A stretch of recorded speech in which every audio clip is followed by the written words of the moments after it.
Buongiorno a tutti, complimenti alla manifestazione perché vedo già degli spunti interessantissimi. Io mi chiamo Vladi Riva, rappresento Confartigianato Vicenza, è stato contattato dai colleghi di Udine per raccontarvi una nostra esperienza sulla mobilità elettrica. Allora, cosa abbiamo fatto? Tutto nasce 2 anni fa, quando ci siamo chiesti, di fronte ad alcuni problemi, quali potessero essere le soluzioni sul tema della mobilità, in particolare legata alle piccole e medie imprese.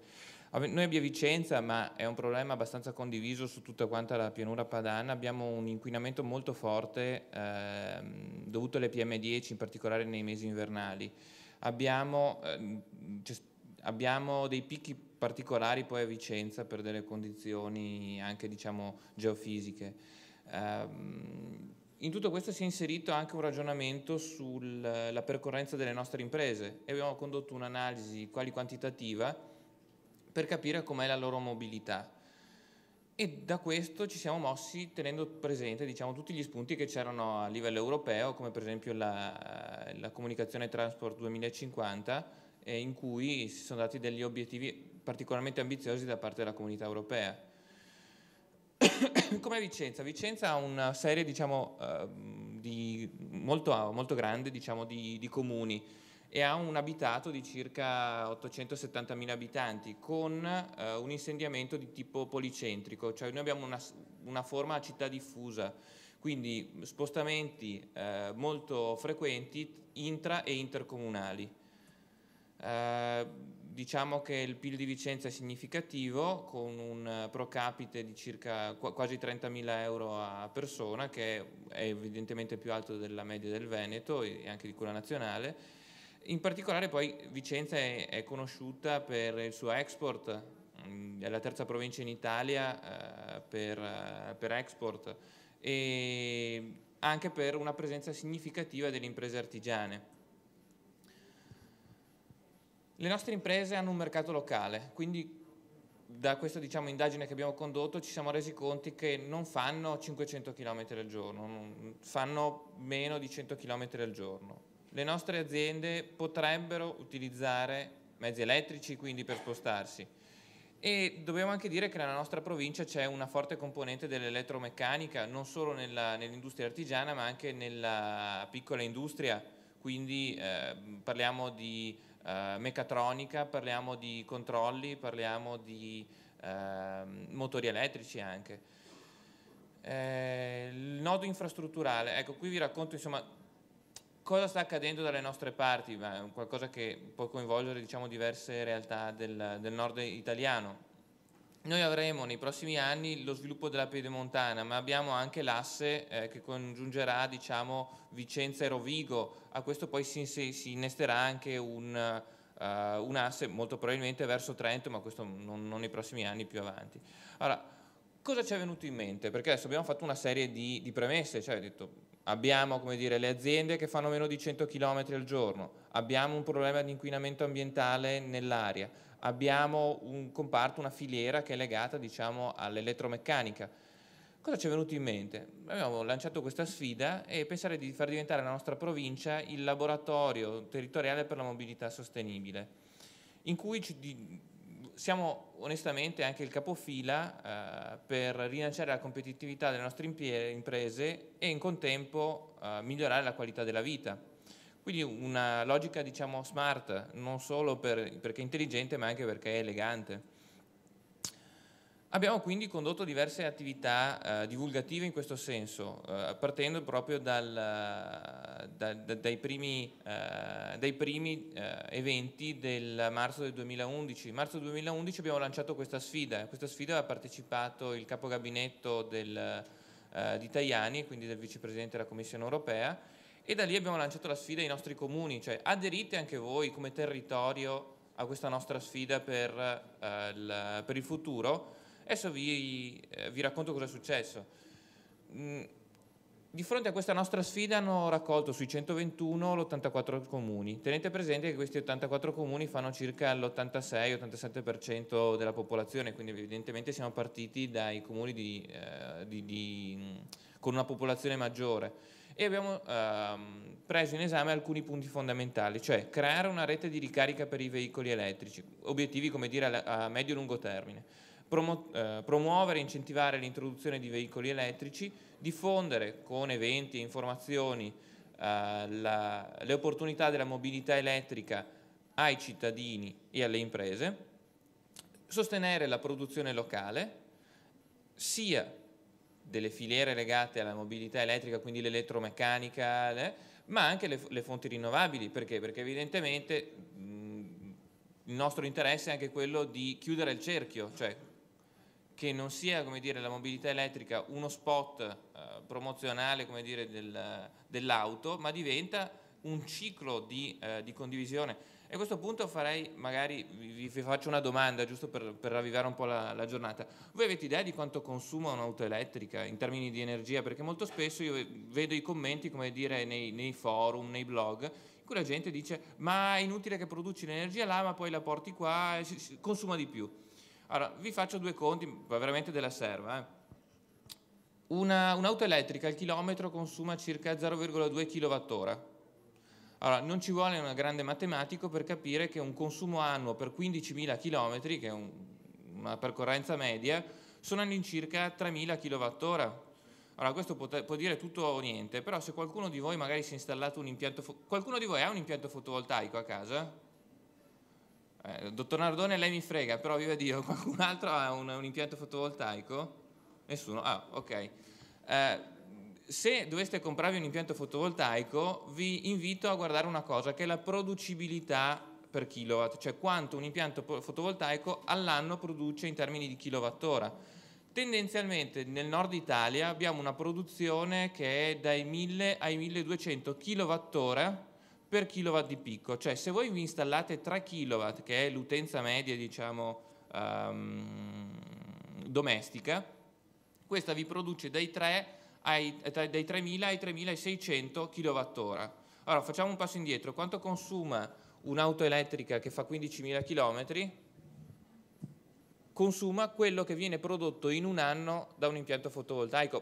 È farvi un esempio l'impianto fotovoltaico, però capite bene che l'auto elettrica che si sposa con la fonte rinnovabile mi chiude il cerchio, e questa è la logica smart. Scusate, sono andato un po' fuori. Prego, volevo fare una domanda? No, scusi, vado avanti. Allora, questo è come dire, abbiamo fatto anche Risico e abbiamo conquistato diversi territori nella mappa. Non abbiamo coinvolto solo i comuni, evidentemente abbiamo coinvolto anche la provincia, l'ARPAV, che è, diciamo, l'ARPA Veneto, e un'altra serie, diciamo, di realtà, con questo protocollo, con queste, diciamo, finalità. Allora, vi racconto anche qualche evento. In questi eventi abbiamo evidentemente coinvolto gli attori, cioè anche le case auto. Ecco, questo non vuole essere uno spot delle case auto, però ne abbiamo contattate diverse, non attraverso i concessionari, ma proprio... Devo dire che siamo stati un po' i primi in Italia a coinvolgerli, per cui mi ricordo al tempo, perché stiamo parlando di 2 anni fa, la Renault Fluence ce n'era una in Italia, infatti aveva ancora la targa francese quando era venuta da noi. Vi faccio vedere qualche foto, poi abbiamo coinvolto anche degli altri mezzi elettrici, e poi vi racconto perché la Velocity, per esempio, abbiamo scoperto che è un nostro associato, come per esempio la moto Zanini, cioè abbiamo scoperto che esistono produttori all'interno dei nostri associati. Vi racconto un attimo, Confartigianato Vicenza ha una base associativa di circa 20.000 associati, cioè fa, come dire, più di una camera di commercio, più di tante camere di commercio. Allora, questo è stato per esempio l'evento che abbiamo fatto a Schio. Il primo evento l'abbiamo fatto a Schio l'11 e il 12 di novembre con dei test drive dedicati alla popolazione. In quell'occasione abbiamo anche fatto la sigla del memorandum, cioè a parte, diciamo, i comuni di Schio e Vicenza e la provincia che avevano firmato il memorandum nel mese di marzo, a novembre, dopo aver, come dire, contattato tutti quanti i comuni, siamo arrivati alla sigla di questo memorandum. Da questo invece siamo passati a maggio dell'anno successivo, cioè di quest'anno, in cui abbiamo fatto un evento in cui, vedete, hanno partecipato Renault, Smart, Daimler Chrysler, Toyota e quant'altro, sulla piazza di Bassano. Ecco, la mattina di quella giornata siamo riusciti a coinvolgere il ministro Clini. E da qui diciamo entriamo nel vivo. Noi in quella giornata avevamo presentato questo Soft Mobility Lab, che è diciamo, il nostro progetto a lunghissimo termine sulla mobilità elettrica. In quell'occasione il ministro Clini aveva promesso che ci sarebbero stati degli incentivi all'auto elettrica e quindi vi dico che attraverso un'azione di lobby a cui abbiamo partecipato ci siamo riusciti a metterli questi incentivi, dopo ne parleremo nella seconda parte della presentazione. Salto diciamo, la presentazione del Soft Mobility Lab non tanto perché non sia interessante quanto perché rischierei di tenervi per tutta la giornata a parlare di una serie di eventi che non abbiamo ancora come dire, in realizzazione. Comunque sono importanti i risultati attesi, cioè noi cercheremo evidentemente di trasformare il nostro territorio attraverso la mobilità in un territorio smart.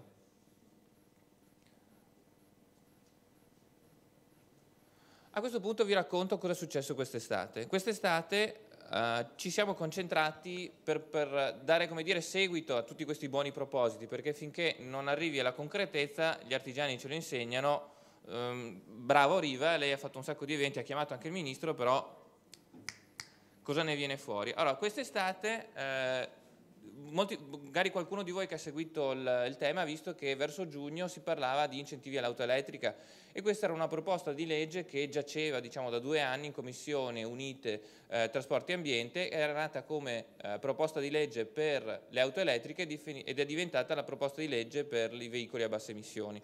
In buona sostanza questa norma punta a porre degli obblighi urbanistici da qui al dal 2014 in avanti, in realtà dovrebbero essere già evidenti, per l'installazione di punti di ricarica nelle nuove costruzioni. Inoltre ci sono previsti dei piani, un piano nazionale per l'infrastrutturazione, sono previsti diciamo, incentivi per la sperimentazione su flotte private e pubbliche di veicoli basso emissivi e ci saranno appunto gli incentivi all'acquisto dei privati. Riassumo diciamo, i contenuti di questa norma. La norma impone ai comuni di aggiornare il loro regolamento edilizio entro il 2014 perché? Perché c'era l'obbligo delle colonnine per gli edifici di nuova costruzione ad uso commerciale in buona sostanza o diverso dall'uso abitativo con superficie superiore a 500 metri quadri. Traduco, se fate un nuovo centro commerciale pensate che su questo commerciale ci arriverà un'auto elettrica, insomma. Sono diciamo, anche state date delle indicazioni abbastanza chiare sulla tipologia di installazione, cioè la colonnina piuttosto che il punto di ricarica non è un accessorio, non è un abbellimento, ma è un'opera di urbanizzazione primaria, cioè come una strada, è come un lampione, è come un cartello, è come un'insegna, e come tale deve essere trattata, cioè questo snellisce in maniera fortissima quella che potevano essere diciamo, i vincoli all'installazione anche di questi strumenti e rimanda evidentemente anche per competenza urbanistica, poi sempre la norma, a successivi sviluppi regionali per la definizione delle dotazioni minime. Vi racconto invece il piano nazionale. Allora, da febbraio in teoria prossimo, ma temo che andremo verso giugno, dovrebbe essere messo in piedi il piano per l'infrastrutturazione. Allora, questo piano terrà conto evidentemente delle condizioni di inquinamento locale piuttosto che di effettive necessità di installazione degli strumenti di ricarica. Questo piano però dovrà avere 3 caratteristiche: dovrà essere interoperabile a livello europeo, dovrà avere degli standard per i metodi e i tempi di ricarica e dovrà avere una chiarificazione da parte dell'autorità dell'energia per il discorso delle tariffe. Quindi non è esattamente così semplice, però è una linea abbastanza netta su quello che dovrà esserci, cioè mettiamo in campo delle risorse e stabiliamo dove devono andare a finire. In particolare saranno possibili degli accordi di programma quadro tra il Ministero e soggetti o pubblici o privati, anche insieme, anzi è incentivato come dire, la commistione pubblico-privato. In particolare poi se c'è l'intervento dei comuni e della provincia, queste diventano interesse strategico nazionale, insomma. Su questo piano ci sono 50 milioni di euro, di cui 20 milioni sono per il primo anno e 15 per i successivi 2014-2015, in cui l'intensità di aiuto da parte del Ministero è del 50%. Il decreto, scorro un po' veloce, perdonate, perché preferirei poi fare delle chiacchierate con voi. Ci saranno delle azioni di sostegno alla ricerca e sono state date delle indicazioni in particolare sulle reti intelligenti e su dispositivi di comunicazione tra colonnine, auto elettriche e anche la rete, in buona sostanza, cercando poi di sviluppare ulteriori azioni su sistemi di accumulo, cioè le batterie. Andando poi a vedere quelli che saranno gli incentivi. Allora, gli incentivi, che è la terza parte della norma, gli incentivi sono rivolti sia all'acquisto che alla locazione finanziaria, quindi il leasing, L'incentivo corrisponde nel 2013-14 fino al massimo del 20% del veicolo e dal 2015 l'intensità d'aiuto potrà essere massimo del 15%. Quali sono i veicoli che possono accedere agli incentivi? Sono tutti i veicoli che hanno emissioni di CO2 inferiori ai 120 grammi al chilometro. In particolare il tetto massimo di 5.000 euro è riservato ai veicoli che emettono meno di 50 grammi al chilometro di CO2. Ecco, questa è una piccola tabella giusto per capire come saranno spalmati gli incentivi. Quindi nel 2015 avremo il 15% massimo di incentivo e le 3 taglie di emissioni dei veicoli, quindi 5.000 euro nel 2013-2014 per i veicoli che hanno meno di 50 grammi al chilometro di CO2 massimo, con l'intermedio dei 95 e il tetto massimo dei 120 grammi al chilometro. Evidentemente in ragione di questo ci sono incentivi più bassi. L'incentivo per l'acquisto ha un fondo in complessivo di circa 140 milioni, che sono i 50 milioni del primo anno del 2013, 45 milioni del 2014 e 45 milioni del 2015. È importante sottolineare che il fondo è indirizzato al 70% alle imprese e ai mezzi della pubblica amministrazione, cioè quindi la sperimentazione di questi fondi in prima battuta inciderà sulle flotte delle aziende e della pubblica amministrazione, che però purtroppo non può prendere più, quindi diciamo che andranno solo le aziende. Questo non toglie che ci sia comunque l'altro 30% destinato alla popolazione. Al bonus quali sono le condizioni per accedere a questo bonus? Non è proprio semplicissimo, onestamente. Al bonus possono accedere solo coloro i quali hanno un veicolo che ha meno di 120 grammi al chilometro di emissioni di CO2, deve essere rottamato un mezzo di proprietà che è in possesso da almeno 12 mesi all'ultimo proprietario e questo mezzo deve appartenere alla medesima categoria. Su questo onestamente che è la cosa che è un po' più critica, perché non si è ancora capito cosa si intenda per medesima categoria, l'ipotesi in attesa, come dire, di un chiarimento da parte del Ministero di medesima categoria si intende mezzo per la locomozione piuttosto che automezzo, che ne so, per la trazione, quindi autoarticolato. Questa è l'interpretazione che va per la maggiore in questo momento, però in attesa di una chiarificazione da parte del Ministero. Vi racconto l'ultima nostra esperienza perché, come dire, vogliamo dare concretezza e vi racconto quali sono gli sviluppi di filiera che sono avvenuti dal nostro interesse sul tema della mobilità elettrica. Dando slancio anche ai contenuti del memorandum che vi ho raccontato prima, stiamo realizzando la prima rete in Veneto di colonnine con alcuni comuni che hanno aderito a questo memorandum. Allora, queste colonnine in particolare sono un po' più della colonnina standard. In che senso? Non è esclusivamente un punto di ricarica, ma delle funzionalità in più. Allora, innanzitutto queste colonnine, vi racconto questa storia, nascono da una somma di 2 consorzi di nostri associati, cioè è un caso veramente atipico. Questi nostri associati, c'era un consorzio dedicato all'elettronica, un consorzio dedicato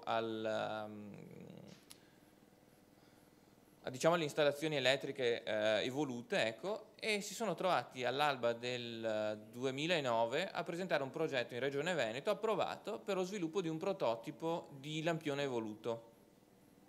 Da questo, diciamo anche con il nostro suggerimento, perché viva Dio, le idee a volte si incontrano, hanno aggiunto a un lampione a LED, in buona sostanza, perché ve lo riassumo, ci hanno attaccato dentro hotspot wifi, ricarica veloce delle vetture, cioè è praticamente l'albero di Natale, scusate, lo sto prendendo in giro però per farvi ridere, di tutta la tecnologia esistente. Allora, noi cosa andiamo a installare? Noi andiamo a installare in 6 comuni, perché fare i 60 punti di ricarica quando le macchine ancora non sono così diffuse forse è esagerato, però viva Dio, e poi anche, come dire, i budget sono quello che sono, ragazzi. Non è che...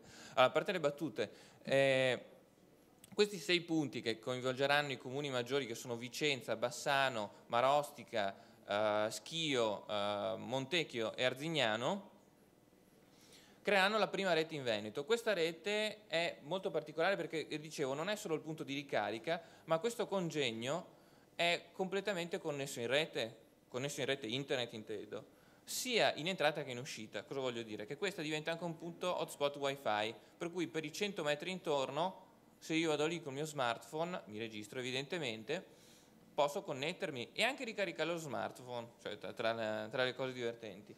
Inoltre queste colonnine hanno anche la modalità di tipo 3 per esempio per le biciclette, cioè noi avremmo anche la possibilità di ricaricare le biciclette elettriche, quindi non è, o i mezzi elettrici tipo i motorini, quindi una colonnina che non è rivolta solo alle autovetture ma a tutte quante le altre, agli altri mezzi. Può ricaricare volendo anche il computer o lo smartphone, però onestamente cercheremo anche di non incentivare questa azione, perché sennò avremo la gente in coda. È un punto di ricarica hotspot wifi, può fare ricarica veloce con una connessione da 25 kW, quindi vuol dire che in un paio d'ore sono già carico, e andrebbe bene, che ne so, se vado a tagliarmi i capelli, ma soprattutto è connessa in rete. Cosa significa? Significa che nel momento in cui abbiamo questa rete io posso andare col mio smartphone a vedere se la mia colonnina è occupata.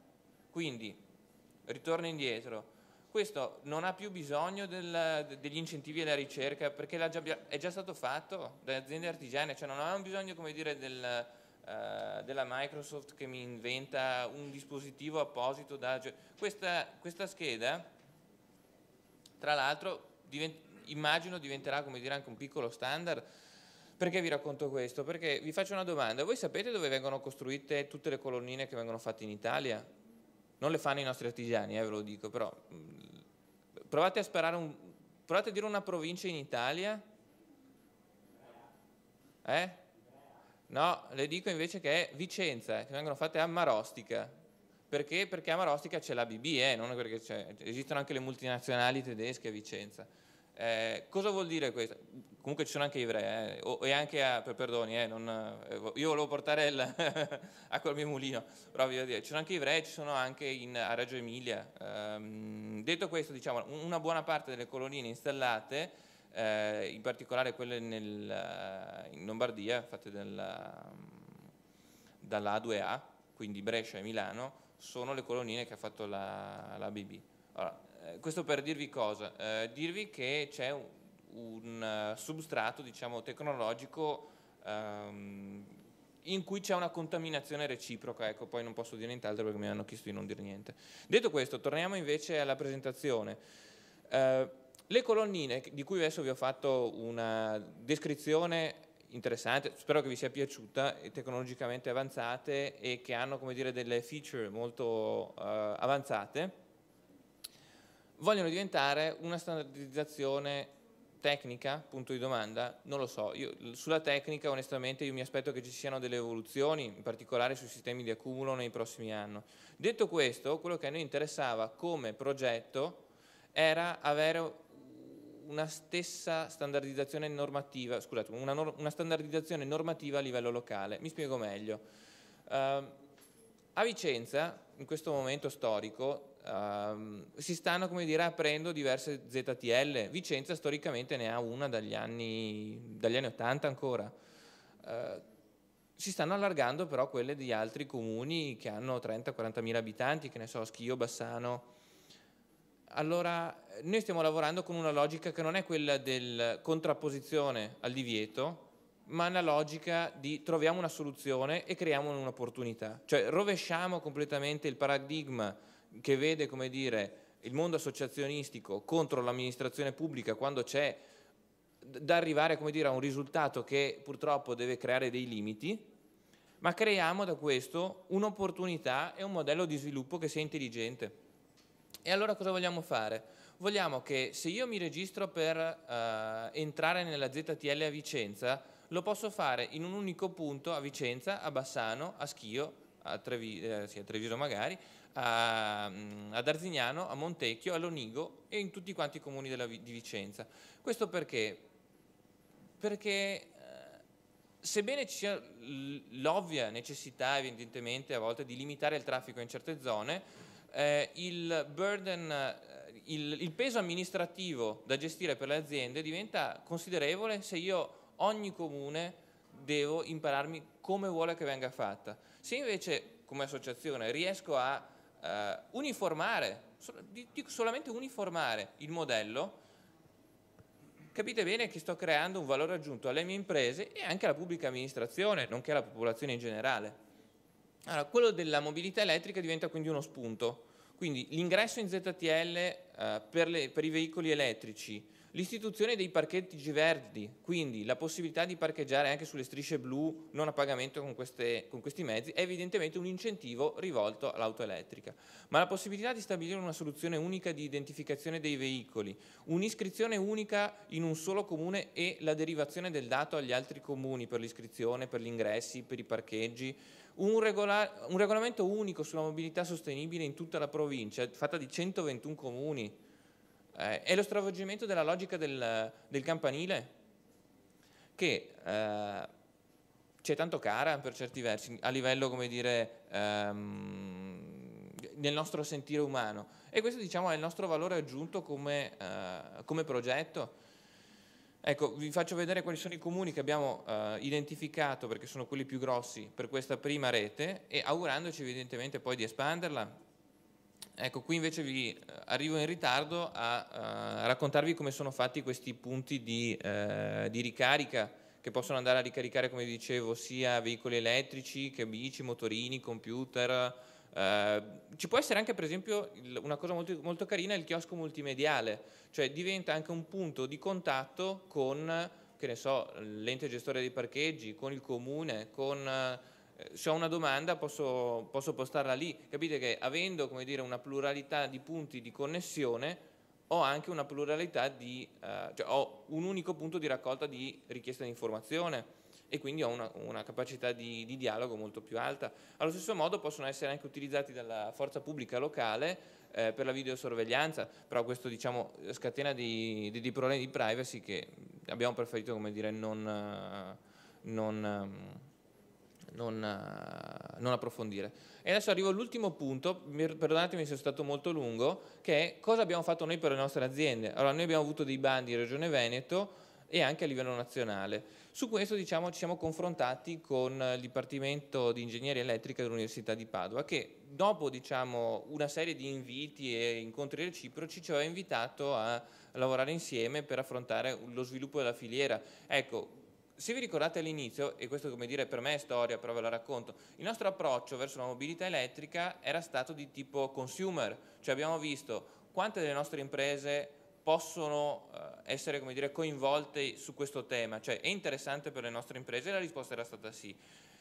Il tema della filiera non ci aveva, come dire, in prima battuta, non dico non interessato, però pensavamo che fosse un qualcosa di distante da noi. Ci siamo resi conto paradossalmente che non era vero, cioè abbiamo scoperto il caso di Lampionet, quindi di questi punti di ricarica, abbiamo scoperto i produttori di bici elettriche, abbiamo scoperto la meccanica. Ecco, questa qui è divertentissima. Nell'ultimo bando è nato, al di là che non è andato a buon fine il bando cluster, perché aveva delle dell'intensità di bando veramente, cioè si parla di milioni di euro e onestamente non era, visti i tempi insomma, non siamo riusciti a partecipare. Abbiamo partecipato invece con delle nostre imprese a un bando che era, diciamo, sullo sviluppo della ricerca, anche con per esempio un ricercatore in azienda, allo sviluppo di un riduttore specifico per la trazione elettrica. Adesso io non posso entrare troppo nei dettagli del progetto, però abbiamo scoperto, diciamo, con questi piccoli workshop con i nostri imprenditori, che c'era una realtà di imprese legate ai controlli, allo sviluppo per esempio anche di soluzioni ad isola di impianti fotovoltaici, cioè ve ne sto raccontando qualcuna, cioè non è così distante come sembra. E devo dire anche che a Vicenza siamo facilitati perché esiste un operatore, non nostro associato, però con il quale abbiamo un ottimo rapporto, che produce delle batterie particolari, ma non è l'unico, cioè ci sono tante idee. Devo dire che alcuni nostri associati si stanno proprio avventurando anche in follie, cioè dico per me follie, per creare dei sistemi di ricarica con a nanotubi di carbonio. Perché? Perché questa è una curiosità. Quest'estate un gruppo di ricerca coreano ha fatto un esperimento, cerco di tradurlo all'inglese. In buona sostanza hanno ricoperto di nanotubi di carbonio degli ioni di litio e si sono resi conto che i tempi di ricarica aumentavano di 120 volte. Cosa vuol dire? Vuol dire che passavamo da ora a minuto, 120, cioè divido. Allora, questo bisogna vedere che impatti ha sulle reti, bisogna vedere che impatti ha sugli ioni di litio stesso, cioè se si rovina, come dire, l'efficienza della batteria. Però capite bene che non è così lontano come sembra un mezzo di accumulo che riesca ad accumulare velocissimamente e a trattenere, perché attenzione, è facile fare un accumulo e un rilascio rapido, ok? È difficile fare un accumulo rapido e un rilascio costante. Quando però questa tecnologia sarà presente sul mercato, sarà una tecnologia, dal mio modo di vedere, pervasiva, perché immaginate, oggi abbiamo campi fotovoltaici, facciamo anche il nome della regione, Puglia, via, i quali quando c'è d'estate un sole che picchia, scaricano in rete in alta tensione valanghe di kilowattora che non vengono consumati. Il futuro sarà anche l'accumulo per la produzione da fonti rinnovabili e quindi l'utilizzo anche di vetture che potranno usare direttamente questa energia, creando un ciclo che si chiude completamente smart. Signori, spero di non avervi aiutato troppo. Alla prossima. Grazie.